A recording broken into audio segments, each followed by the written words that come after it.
நேரத்தில் நாங்கள் எப்படி என் பிள்ளைகளை படிக்கிறதுன்னு போகணும் நான் இனிமேல் டிவியே எடுக்கிறதாக அப்போ பேச ஆரம்பிச்சதை நிப்பாட்டாங்க. அதுக்கப்புறம் பேசவே இல்லை.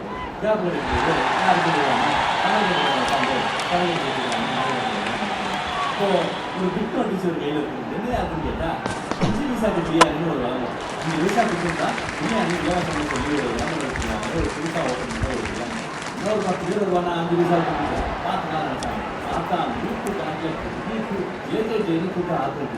கூட்டத்தை சமாளிக்க முடியும். பிரியாணிக்காரர் தான் ஐயோ போச்சுடா அப்படின்னு முதல் நாளே கல்லில் கையை வச்சு உட்காராங்க. வருஷத்தோடு இருக்காங்க. கூட்டம் கட்டுக்கணக்கு ஆமாம் விட்டால் ஒரு பெரிய கலவரமாக வந்து கூட கேம்பில் இருந்த எல்லா பெரிய ஒரு வண்டியில் அள்ளி போட்டு கலவரம் நடக்கிறது ஆக்கிடுவாங்க. ஏன் நம்ம போகிறது சாதாரண நாட்டியா யாரும் தெரியாதாம துப்பாக்கியில் அனுப்பிடாதீங்க அப்படின்னு சொல்லி முடியும். வேலைக்காரர் வந்து ஏறி வந்துட்டு நம்ம நாடுகளுக்கு ஒரு கை ரூபாய் இருக்காங்க. அது தண்ணீர் புகுந்த ஏறக்கூடிய ஒரு ரூபாய்.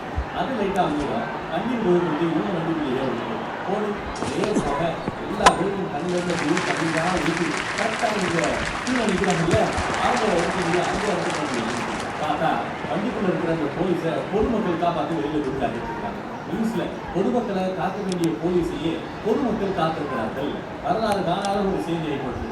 கேம்பில் கழுவி ஊற்றுறாப்புல ஒரு இறதிகள் ஏன்னா இருந்தாங்க வந்து ஒரு நாயோட பின்னாடி கழுவுறா அதாண்டா உனக்கு அறிவுறா அப்படி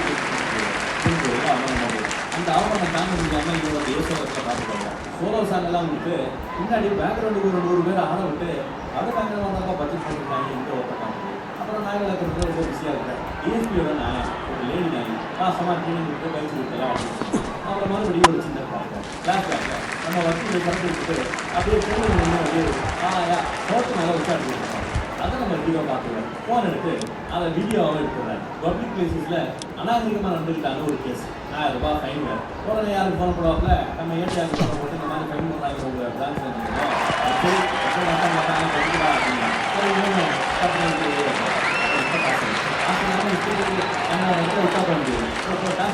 அப்படின்னா போலீஸ் ஸ்டேஷனுக்கு காலையில் காசோட பே பண்ண முடியும். ஆனால் நம்ம ஏற்கனவே அந்த நாய் மட்டத்தை தாண்டில் இருந்தாரா வெளியில் போய் உட்காரான உட்கார வச்சுருக்கோம். காலையில் நம்ம ஆற்று வரைக்கும் உட்கார வச்சு இன்னும் போலீஸை பற்றி போலீஸ் பற்றி பேசுகிற ஆற்று தான் அந்த வேலை வரணும். அதனால் இன்னும் உட்காந்துருக்கேன் இப்போ தான் நம்ம யாரும் கேட்குறேன் போடா காலையில் வந்து இப்படி உட்கார வச்சுருக்காண்டான்னு சொன்னதும் இது நான் போய் பேசுகிறேன். அப்போல்லாம் நன்மை சச்சரவு இல்லை. நம்மகிட்ட போய் சீனியர் நம்ம வயசு சீனியர் பார்த்து பள்ளிப்படி சீனியர்னா இப்போ சட்டம் கவனிச்சு அவங்க கிட்ட பார்க்க முடியாதுன்னு அச்சுருக்காங்க. இது என்ன அவங்களுக்கு காரணம். அதுக்கப்புறம் தான் எக்ஸாம் எழுதி ஏட்டா மாதிரி இதோட படிவாங்க ஆரம்பிச்சிருக்கேன். எவ்வளோ பிரச்சனை இல்லை. இதில் இருக்கிற வீடியோ எப்படியோ சோசியல் மீடியா பக்கம் படுது. இது எப்பறம் இந்த தலைவரோட பேர்கள் இந்த இடத்துல விசாரிட்டாங்க. முன்னாடி விசாரத்தெல்லாம் பெயில் வச்சுருக்காங்க. புரியாத பார்த்தா அது நம்ம புது பையன் ஏட்டையாதான் வீடியோ வைங்கப்பா வைங்கப்பா அந்த அளவு வீடியோ